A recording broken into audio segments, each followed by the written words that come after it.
स्वागत है आपके अपने YouTube चैनल जीएस विद आंसू 3.0 पर। बीपीएससी टीआरई 4.0 के लिए आज हम लोग मॉडर्न हिस्ट्री से संबंधित 20 अति महत्वपूर्ण प्रश्नों को देखने वाले हैं इस वीडियो में। इसमें सारे के सारे प्रश्न बहुत ही सिलेक्टेड दिए गए हैं जो आपके एग्जाम में आने की पूरी संभावना है, इसलिए वीडियो को लास्ट तक जरूर देखें। वीडियो स्टार्ट करने से पहले आप लोगों से एक ही रिक्वेस्ट है, प्लीज़ वीडियो को लाइक और सेशन ख़त्म होने के बाद किसी भी एक ग्रुप में शेयर जरूर कर दीजिएगा। अगर आपका भी सपना है एक सरकारी टीचर बनकर अपने माता पिता के चेहरे पर खुशी लाना, तो हर दिन प्रैक्टिस करते रहिए ताकि एक सीट कंफर्म हो सके। चलिए शुरू करते हैं और आप लोग भी सोचिएगा अपना आंसर क्या हो सकता है।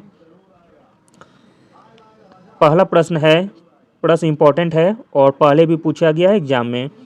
किस वर्ष भारत के गवर्नर जनरल को वायसराय की भी उपाधि दी गई थी? तो दोस्तों वह वर्ष था वर्ष 1858 का। ऑप्शन नंबर बी सही हो जाएगा। अगला प्रश्न देखते हैं, इंपॉर्टेंट है। द ग्रेट रिबेलियन पुस्तक किसने लिखी है? द ग्रेट रिबेलियन पुस्तक लिखी गई है अशोक मेहता जी के द्वारा। ऑप्शन नंबर सी सही हो जाएगा। अगला प्रश्न है, 1857 के भारतीय विद्रोह के संदर्भ में स्वतंत्रता का पहला युद्ध शब्द सबसे पहले किसके द्वारा लोकप्रिय हुआ था? आंसर हो जाएगा option number A, Vinayak Damodar Savarkar ji के द्वारा। 1857 के भारतीय विद्रोह के संदर्भ में स्वतंत्रता का पहला युद्ध कहा गया था विनायक दामोदर सावरकर जी के द्वारा। अगला प्रश्न है, ब्रिटिश सेना में सेवारत विद्रोह कहाँ हुआ था? ब्रिटिश सेना में सेवारत विद्रोह हुआ था वेल्लूर में, जो कि तमिलनाडु में पड़ता है। अगला प्रश्न है, निम्नलिखित में से किस शासक को 1857 के विद्रोही आंदोलन के पहले अंग्रेजों ने पेंशन देने से इनकार कर दिया था? आंसर हो जाएगा option number C, Nana Saheb को।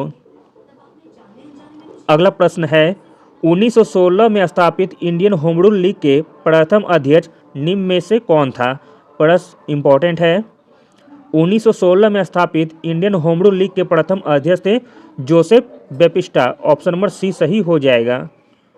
अगला प्रश्न देखते हैं, निम्न में से कौन स्टुटगार्ट में आयोजित अंतर्राष्ट्रीय कांग्रेस में सम्मिलित हुआ था तथा वहां भारतीय तिरंगा ध्वज को फहराया था? तो दोस्तों वह थे मैडम भिकाजी कामा। ऑप्शन नंबर डी सही हो जाएगा।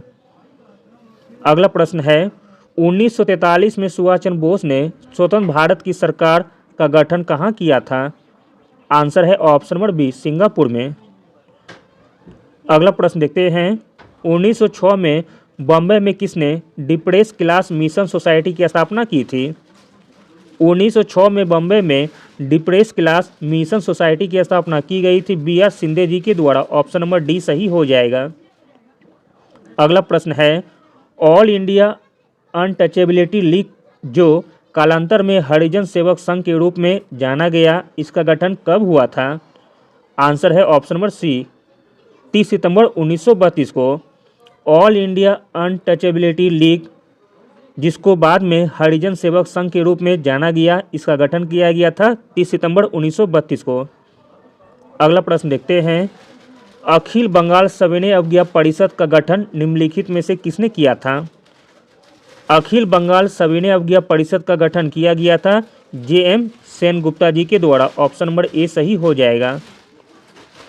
अगला प्रश्न है, मुस्लिम लीग ने प्रत्यक्ष कार्यवाही दिवस कब मनाया था? मुस्लिम लीग ने प्रत्यक्ष कार्यवाही दिवस मनाया था 16 अगस्त 1946 को। ऑप्शन नंबर ए सही हो जाएगा।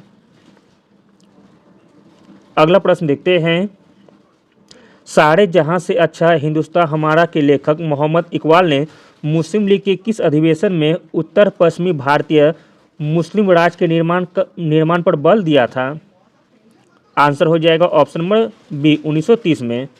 सारे जहां से अच्छा हिंदुस्तान हमारा के लेखक मोहम्मद इकबाल ने मुस्लिम लीग के अधिवेशन 1930 में उत्तर पश्चिमी भारतीय मुस्लिम राज्य के निर्माण पर बल दिया था। अगला प्रश्न है, मुस्लिम लीग के द्वारा एक प्रस्ताव पास कर पृथक मुस्लिम राष्ट्र की मांग कब की गई थी? आंसर हो जाएगा ऑप्शन नंबर ए, वर्ष 1940 में। अगला प्रश्न है, पाकिस्तान शब्द का प्रयोग सर्वप्रथम किसने किया था?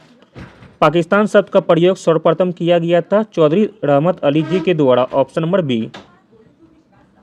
अगला प्रश्न है, निम्नलिखित में से किसने बंगाल के विभाजन के विरोध में हुए आंदोलन का नेतृत्व किया था? तो दोस्तों वह थे सूर्यनाथ बनर्जी। ऑप्शन नंबर ए सही हो जाएगा। अगला प्रश्न देखते हैं, भारतीय राष्ट्रीय कांग्रेस को 1946 में मेरठ में आयोजित अधिवेशन की अध्यक्षता किसने की थी? आंसर है ऑप्शन नंबर ए जेबी कृपलानी ने। अगला प्रश्न है, महात्मा गांधी अहिंसात्मक क्रांति के सोम पैगंबर थे, यह किसने कहा था?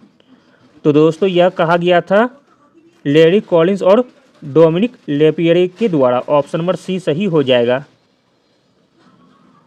अगला प्रश्न है, 4 फरवरी 1928 को किसने बारदोली सत्याग्रह का आरंभ किया था? आसान सा प्रश्न है, आंसर हो जाएगा ऑप्शन नंबर बी वल्लभ भाई पटेल ने। अगला और अंतिम प्रश्न है, किस अधिनियम के तहत बिहार एक अलग राज्य बना था? प्रश्न इंपॉर्टेंट है, बिहार एक अलग राज्य बना था 1935 भारत सरकार अधिनियम के द्वारा। ऑप्शन नंबर ए सही हो जाएगा। Thank you.